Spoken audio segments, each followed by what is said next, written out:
Olá todo mundo, meu nome é Bartolomeu Rodrigues, sou jornalista em Brasília e estamos de volta analisando e buscando trazer para você informações que a mídia tradicional muitas vezes tenta esconder, seja por uma razão ou outra, ou trazem superficialmente sobre os conflitos que estão sendo a marca desse início de século XXI. Eu já tive a oportunidade de mostrar a quem me assiste o pavio que os Estados Unidos e Israel acenderam no Oriente Médio, ampliando uma guerra que seria para forçar uma mudança de regime no Irã, para transformar em algo que nada neste mundo, nada pode deter, pois está na essência da natureza humana, que é a religião, a fé. Então virou uma guerra religiosa. Desta vez eu quero trazer outro elemento que analistas militares, eu já aviso, eu não entendo nada de armas, mas os analistas militares estão falando de forma quase unânime, que é por causa dessa guerra de agressão não provocada que existe uma chance muito grande de o Irã rever a posição de não construir uma bomba nuclear. Essa posição era sustentada pelo líder supremo Ali Khamenei, que emitiu até uma fatwa dizendo que uma arma de destruição em massa vai contra a fé islâmica, vai contra os princípios religiosos do Irã. Mas também é verdadeiro que muitos setores da Guarda Revolucionária, que é na verdade o conjunto das Forças Armadas, discretamente para não contrariar seu líder, já haviam concluído há muito tempo que só há um meio de o Irã sobreviver aos seus adversários, que cá para nós tem sim condições de transformar o país em terra arrasada, e ninguém quer isso. O novo líder espiritual agora do Irã é Mojtaba Hossein Khamenei, que apesar de ser filho, pode não pensar exatamente como o pai nessa matéria. Mojtaba sabe os horrores da guerra, ele serviu do exército e viu seu país quase se sacrificar diante do exército de Saddam Hussein, ali nos anos 80, que usou até armas químicas fornecidas pelos americanos para derrubar o então Ayatollah Khomeini. Não conseguiu, é claro. As informações que tenho dele até o momento é de que ele tem uma posição, digamos assim, uma posição mais linha dura, pois o pai já estava amaciado pelo tempo com seus 86 anos de idade.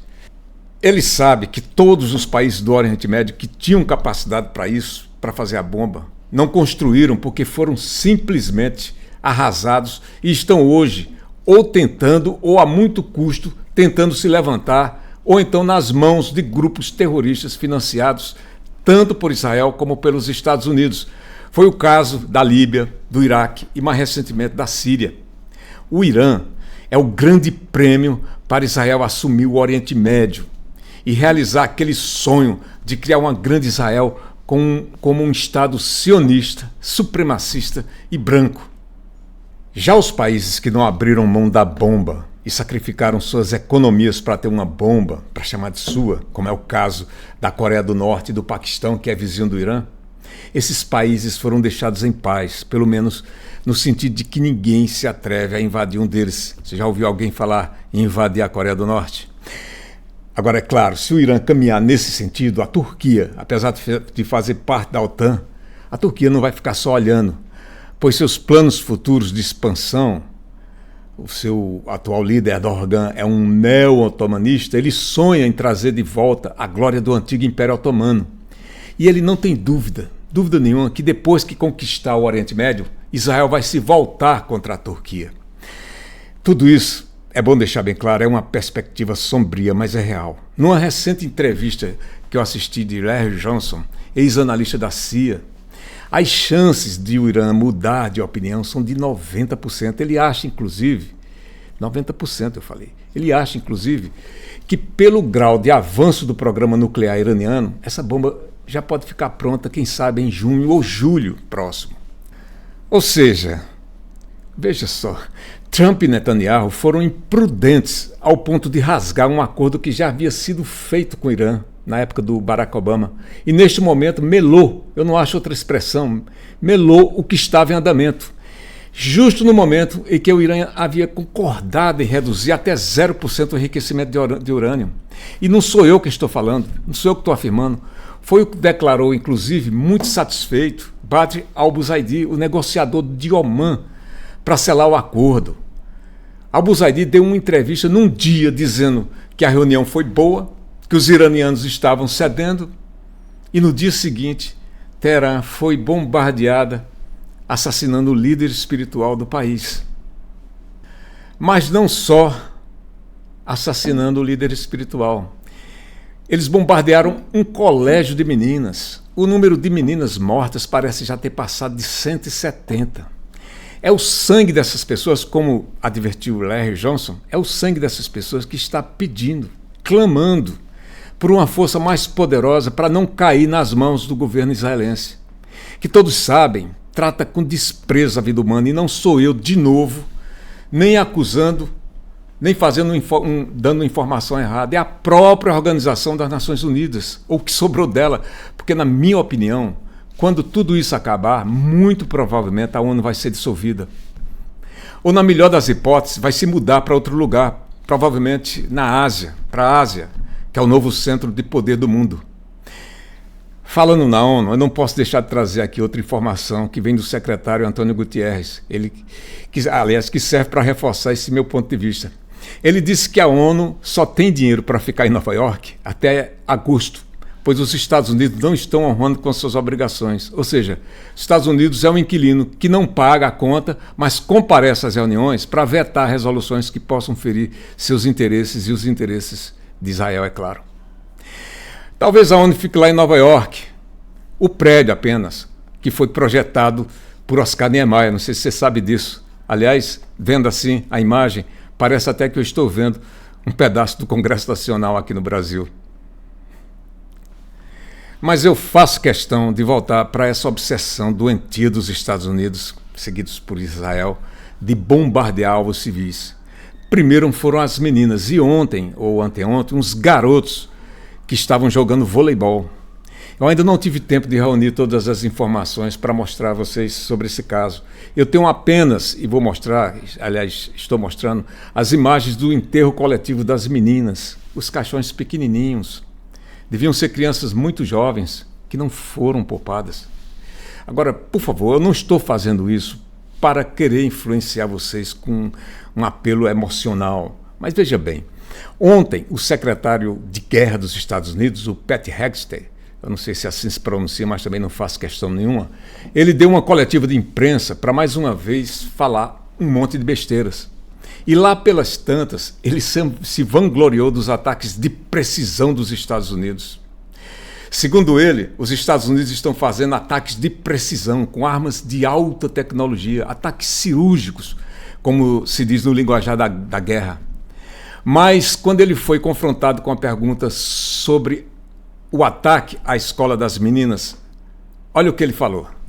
Está com legendas, mas olha o que ele falou, dá para você entender muito bem. Give us an update on what the administration knows, what you know now about the reported strike on a girls' school in southern Iran on Saturday. All I can say is that we're investigating that. We're investigating it. Thank you. Estamos investigando? É isso mesmo. Estamos investigando? Você viu a pressa para passar a pergunta para o repórter seguinte? Me diga, precisa investigar alguma coisa? Na verdade, precisa. No fundo, precisa responsabilizar, precisa chamar isso de crime de guerra. Quanta gente na história do mundo não passou por ter que pagar uma pena, ou então até com a vida, por ter cometido um crime de guerra? Mas e os Estados Unidos? Será que isso vai ficar impune para sempre? Será, meu Deus, que está na índole, no DNA dos americanos? Eu não quero pensar nisso. Eu ainda penso numa América de pessoas dignas, como Martin Luther King, por exemplo. Quem nunca viu ou nunca ouviu falar dos ataques dos helicópteros americanos contra as escolas infantis no Vietnã? Quem nunca assistiu a uma cena dessa real? Ou quem nunca viu, por exemplo, em filmes, como essa reconstituição muito bem feita, triste, mas bem produzida, feita por Ford Francis Coppola no filme Apocalipse Now. Veja os trechos aí. Era mais ou menos assim. Não, era pior do que isso.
Eu até evito falar muito sobre isso, mas basta lembrar as 2 bombas nucleares que matou a população de Hiroshima e Nagasaki na Segunda Guerra. Um ataque sem nenhuma necessidade. Os documentos da guerra reabertos anos depois mostraram isso.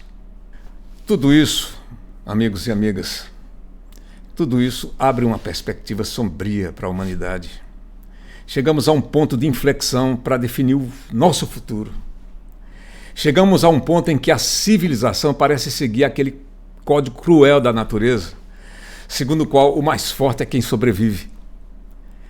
Ou abandonamos, ou pelo menos estamos dando a impressão de abandonar as filosofias e as religiões. Me desculpem pelo tom pessimista, mas eu tenho pensado muito nisso.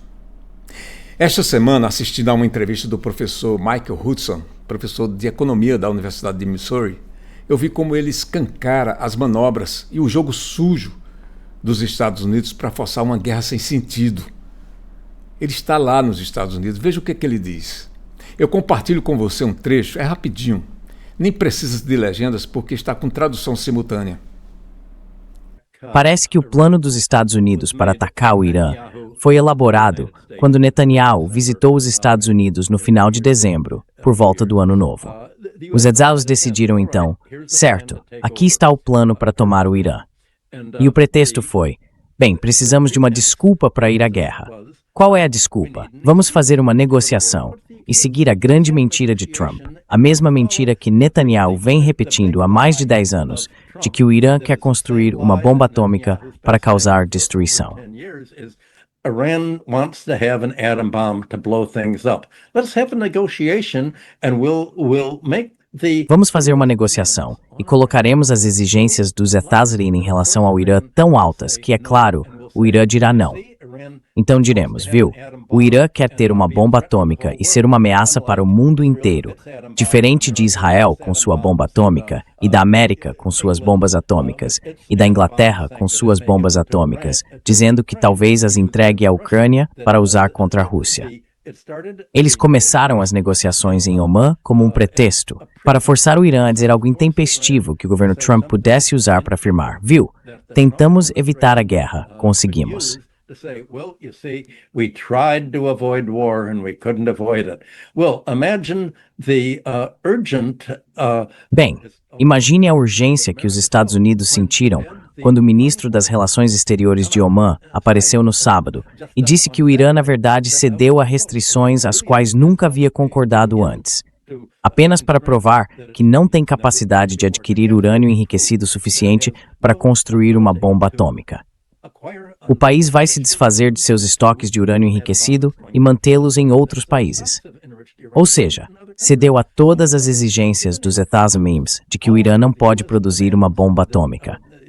Pois bem, isso forçou os Estados Unidos a dizer, antes que isso se torne público, isso foi no sábado, precisamos cortar isso pela raiz. You know, this is Saturday. We've got to stop this in the bud, and immediately they decided we've got to bomb. E imediatamente eles decidiram, temos que bombardear agora, porque os negociadores iranianos, depois da reunião que tiveram em Omã, voltaram para decidir qual seria a sua resposta oficial, como mostrar ao mundo inteiro que estavam dispostos a permitir uma inspeção e verificação absolutas, à prova de qualquer dúvida, de que não poderiam ter uma bomba atômica. Então, antes que isso se tornasse público, os Estados Unidos precisavam eliminar a liderança, decapitar a liderança iraniana. Esse é um dos elementos-chave do manual americano. É preciso decapitar a liderança, porque sem ela, o país não tem política alguma. É por isso que, em dezembro passado, eles tentaram matar o presidente Putin bombardeando sua propriedade na Rússia.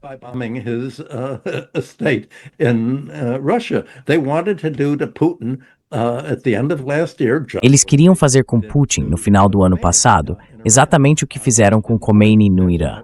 Bem, isso não deu certo. Essa é a questão. Então, os Estados Unidos haviam planejado originalmente entrar em guerra em meados de janeiro, quando haviam programado uma grande revolta que a CIA e o National Endowment for Democracy haviam organizado, fornecendo computadores Starlink. Esses computadores informariam a todos os agentes que haviam sido posicionados. Vamos fazer uma operação ao estilo Maidan, uma manifestação para mostrar que o povo quer uma mudança de regime.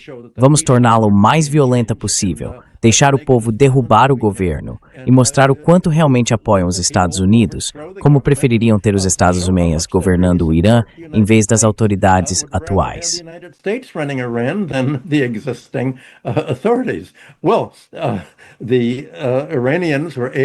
Bem, os iranianos conseguiram cortar o acesso aos sites que estavam usando aqueles computadores, então todo o plano dos Estados Unidos fracassou. Eles não conseguiram fazer em meados de janeiro o que pretendiam fazer. Então agora disseram, certo, acho que o que vamos fazer é bombardear o Irã. E se eles bombardearem o Irã, isso vai servir a outro objetivo da política e da estratégia militar dos Estados Unidos. A suposição é que se você atacar um país, bombardeá-lo, especialmente sua liderança e até civis, o país vai se unir em torno de você e dizer, queremos uma mudança de regime. Queremos um regime que seja um fantoche dos Estados Unidos. Assim, vocês não vão mais bombardeá-lo, porque será o seu próprio regime que vocês assumiram.